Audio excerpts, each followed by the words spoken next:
Shalom, jumpa lagi dengan saya Linda di channel saya Nelinda, kesaksian tentang Tuhan Yesus. Puji Tuhan, hari ini kita berjumpa dengan seorang murtadin, namanya Mbak Priscilla. Priscilla ini secara rohani, dia adalah anak rohani saya, ya. Jadi kami kenal itu sebenarnya udah belasan tahun, hampir 20 tahunan lah. Hampir 20 tahun kami kenal. Jadi kita kenal di saat usia kita ya masih muda dulu. Kita sama-sama bekerja di satu perusahaan internasional, dan itu perusahaan perusahaan asing lah gitu yang ada di Indonesia, dan kita berdua termasuk salah seorang dari marketingnya. Jadi hubungan kita juga akrab.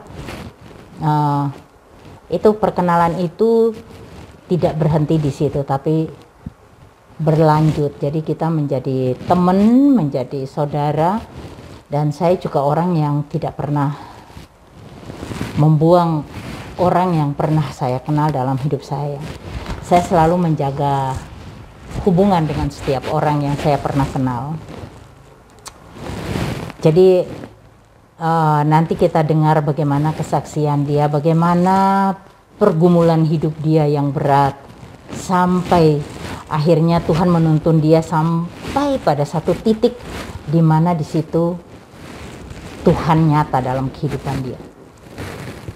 Kita kenalan ya supaya kita bisa dengar kesaksiannya dia. Shalom Mbak Priscilla. Shalom Bu Linda. Saya namain dia Priscilla karena nama baptisnya Priscilla. Nenek saya bernama Priscilla, jadi saya namain dia Priscilla, nama baptisnya. Puji Tuhan. Priscilla, ngomong-ngomong, cerita dong, kamu kasih kesaksian tentang bagaimana masa lalu kamu yang membuat kamu terpuruk. Waktu itu kan dulu setelah kamu di Jakarta, kamu kenal dengan, kamu kerja di Jakarta kan, udah meninggalkan Semarang, kamu di Jakarta kan, kamu akhirnya menikahnya, kamu cerita dong. Ya, saat itu saya bekerja di Jakarta, bertemulah dengan seorang sosok yang menurut saya itu akan bakal menjadi imam yang baik buat saya. Saya melihat dia dari segi finansial, dari segi pekerjaan, dari segi agama. Dia menurut saya sangat bagus gitu, sangat menjanjikan. Kemudian saya berkenalan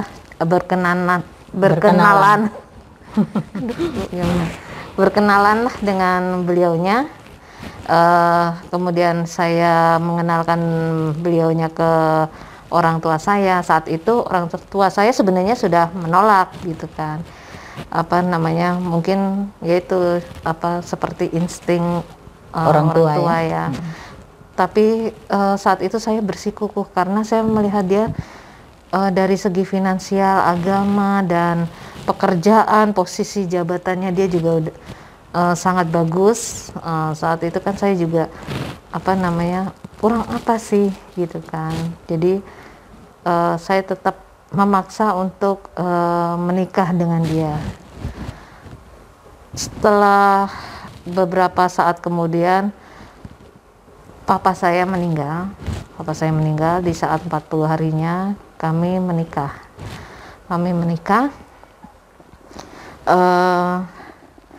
Disitulah akhirnya terbuka, Bu, keburukan yang selama ini ditutupi, yang awal waktu kita dekat, istilahnya tuh semua hal yang baik-baik mengenai agama, pekerjaan, dan lain sebagainya. Tapi setelah menikah, semua terbongkar, Bu. Banyak kepalsuan yang awalnya itu tidak terlihat, akhirnya terbuka semua, Bu. Saat itu saya dan saat ini mantan suami saya itu punya proyek, Bu, untuk untuk kelangsungan usaha gitu ya. Betul, untuk istilahnya di mana papa saya sudah meninggal, saya harus istilahnya menggantikan karena masih ada ibu saya saat itu.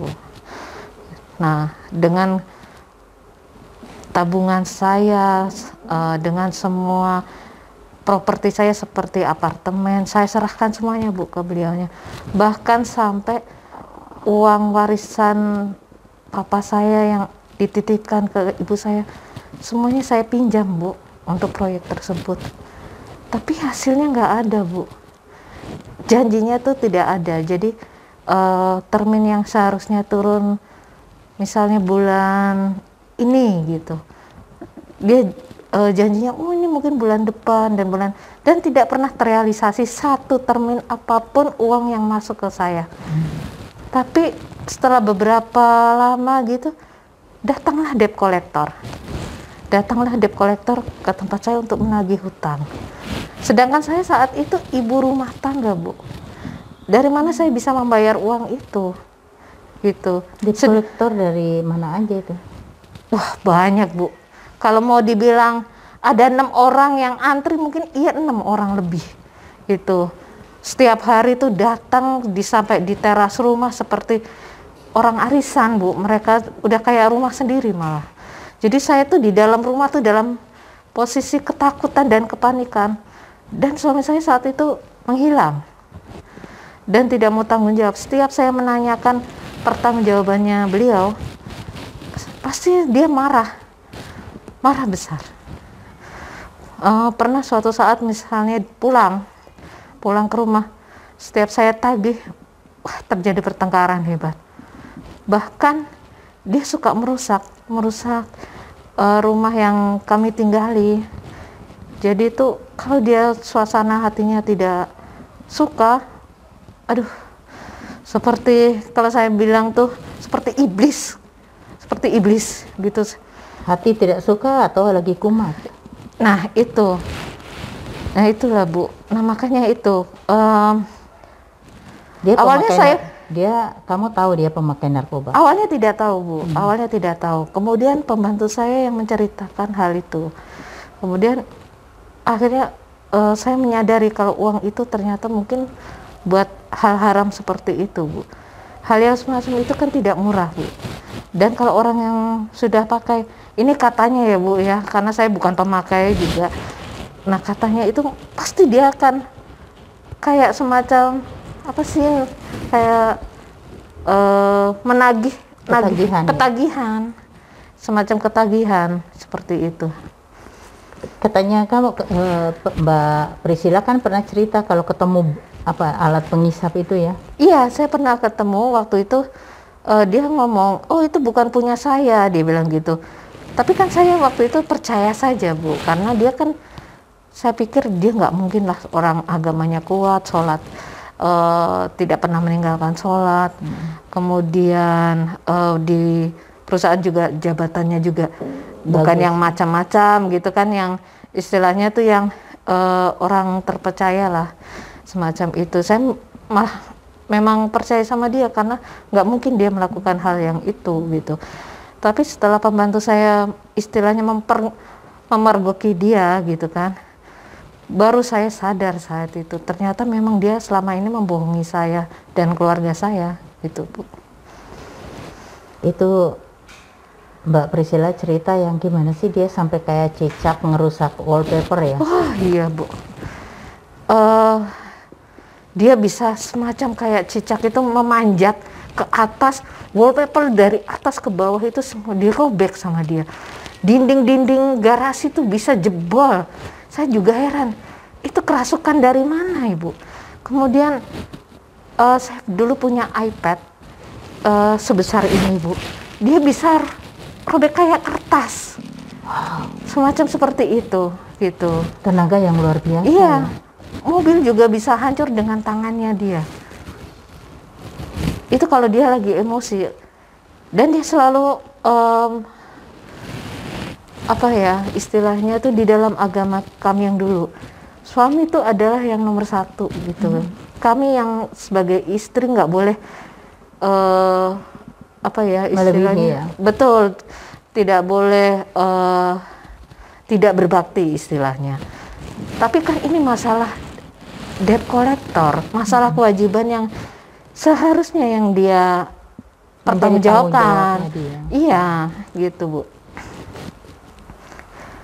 Iya, saya sebenarnya juga pada waktu itu tahu sih ya, tahu karena hubungan kita tuh dekat sebenarnya, dekat. Jadi setiap mengalami begitu, bahkan pembantunya juga sering menghubungi saya. Kalau dia panik melihat Mbak Priscilla ini sampai sudah seperti orang gila gitu, yang kadang-kadang yang sampai terdiam gitu, yang terdiam duduk yang dengan pandangan kosong pada saat itu. Jadi waktu itu saya tambahkan kesaksiannya ya, sampai terdiam yang kalau saya lihat ya benar pandangannya tuh kosong gitu, ditanya tuh yang kadang-kadang nggak connect gitu lah, dia ngeliatin lagi saya gitu, tanya lagi 2-3 kali baru saya bilang Mbak Priscilla gitu, tak sebut namanya gitu lagi, baru dia kok iya oh Bu Linda, iya saya bingung.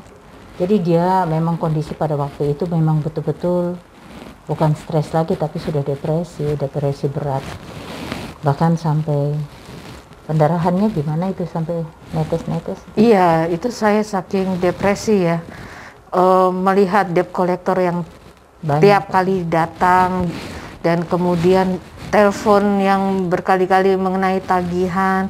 Ada tagihan kartu kredit, dia memakai kartu kredit saya juga Bu, dan tagihan bank-bank lain, terus ada koperasi juga, ada teman-teman saya yang juga dipergunakan untuk muslihatnya dia gitu kan.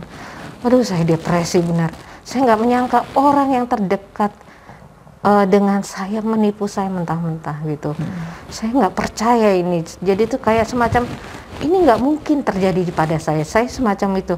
Jadi tuh saya benar-benar depresi, kayak sebenarnya kayak gila mungkin Bu gitu, saking depresinya saya pendarahan. Jadi setiap saya jalan misalnya ke ruang tamu gitu, pembantu saya dari belakang itu ngepel. Jadi saya kayak punya buntut, saya jalan ke ruang tamu ngepel gitu. Tempat tidur pun saya kasih kayak semacam perlak bayi. Saking anunya ya, saking depresinya nggak berhenti-henti itu pendarahannya itu. Hebat sekali, sampai ya saya mikir, ya Tuhan, saya ingin mengakhiri hidup saya. Saat itu saya sudah memikirkan seperti itu Bu. Nah, di saat mentok kayak begitu, kamu ingin bunuh diri, terus apa yang terpikirkan sama kamu? Apakah mungkin ada keluarga atau handai tolan teman gitu yang mungkin bisa menolong kamu? Nah, keluarga saya dan keluarga besar sudah menyalahkan saya karena saya telah menggunakan uang, seluruh uang saya dan uang warisan almarhum papa saya gitu kan. Jadi kemudian saya teringat dengan sosok ibu satu ini, dia ya sobat saya Bu Linda gitu, yang saya pernah dengar cerita beliau, dan bukan dengar saja, saya juga menyaksikan ya Bu, ketika itu ibu ingin menolong sama teman kami yang sedang kesusahan dengan mengorbankan beliau sendiri gitu. Jadi semua sertifikat, uang dan lain sebagainya semua tuh habis, ludes. Saya ngerti itu, saya pernah, karena sudah lama berteman ya Bu ya saya juga waktu itu teringat ibu gitu kan, bagaimana ibu mengalami betapa kesusahan saat itu, dan saya berpikir kok Ibu Linda bisa lolos dari kejadian itu. Saya pengen bertukar pikiran dan menemui ibu saat itu. Dan kemudian saya telepon ibu ya, dan kita ketemu, dan di mobil ibu pernah nawarin saya, coba kenal Tuhan Yesus gitu. Tapi saya belum ini Bu, saya kan punya Tuhan sendiri. Saat itu saya menjawabnya kan gitu kan, saya kan punya Tuhan sendiri, Bu. Saya setiap kali sholat, setiap kali saya mesti zikir dan lain sebagainya, semua doa saya istilahnya tuh saya jalani, semua sholat, semua ini semuanya saya jalanin gitu. Saya kurang apa gitu kan. Saya waktu itu menolak memang, tapi saya melihat dengan mata kepala sendiri kalau Bu Linda tuh memang berubah saat itu. Beda dengan waktu saat saya bertemu beliaunya ini, waktu masa pergumulan Ibu ya, saat itu beda banget. Jadi tuh penuh keceriaan, penuh kedamaian. Saya ngeliat apa ya, dari aura itu dari Bu Linda tuh kayaknya beda. Makanya saya tanya, Bu, kok bisa beda gitu kan, padahal Bu Linda sudah kehilangan yang wow, lebih wow daripada saya gitu. Ya itu apa namanya, saya tetap waktu itu diajak untuk mengenal Tuhan Yesus, saya tetap menolak gitu. Ya karena waktu itu dia kontak sama saya dan saya ajak ketemuan, karena biasanya cuma by phone begitu. Sekali-sekali baru saya ke rumahnya, tapi hari itu saya terus di dalam batin saya tuh ada suara Roh Kudus yang minta supaya ayo temuin dia. Dan akhirnya kita bertemu dan kita berdua dalam satu mobil. Saya yang nyetir, dan di dalam mobil saya tuh selalu ada musik pujian. Jadi saya tidak pernah ada musik dunia, selalu musik pujian, dan saya bernyanyi-nyanyi gitu. Jadi waktu itu dia bilang begini, Bu, saya masih ingat sekali itu, dia bilang, Bu, kok Bu Linda sekarang lain sih? Lain gimana? Ya gimana gitu, yang saya lihat beda banget. Loh aku tuh nggak ada oplas, nggak ada apa loh gitu. Apanya yang beda? Hidung masih asli, mata saya masih asli sipit, saya bilang gitu. Ada belok ya karena di makeup. Tapi tetap cantik kok, Bu. Kok tapi beda katanya gitu. Saya bilang ya karena ada Roh Kudus di dalam aku. Dia kan kepo, siapa Roh Kudus itu kan? Karena dia tidak mengenal waktu itu ya. Saya bilang itu Roh Allah yang ada di dalam saya. Terus akhirnya saya mulai menginjili dia. Saya menginjili dia gitu. Jadi ya pertama ya menginjili ya kayak gitu ya. Dia enggak merespon positif gitu. Saya biarin aja gitu. Karena saya percaya firman yang disampaikan tidak pernah kembali dengan sia-sia. Salah satu buktinya adalah saya sendiri. Teman-teman saya nginjili saya dulu, saya suka marah-marah sama teman-teman saya, tapi puji Tuhan, saya dipilih Tuhan. Itu terima kasih Tuhan Yesus. Oke saudara, saya akhiri dulu video ini. Nanti kita akan sambung di video berikutnya. Karena kesaksian ini sangat panjang, jadi saudara jangan marah ya. Saya putusin dulu kesaksiannya supaya tidak terlalu panjang. Jadi bisa tunggu di bagian yang berikut sambungannya ya. Terima kasih saudara. Tuhan Yesus memberkati.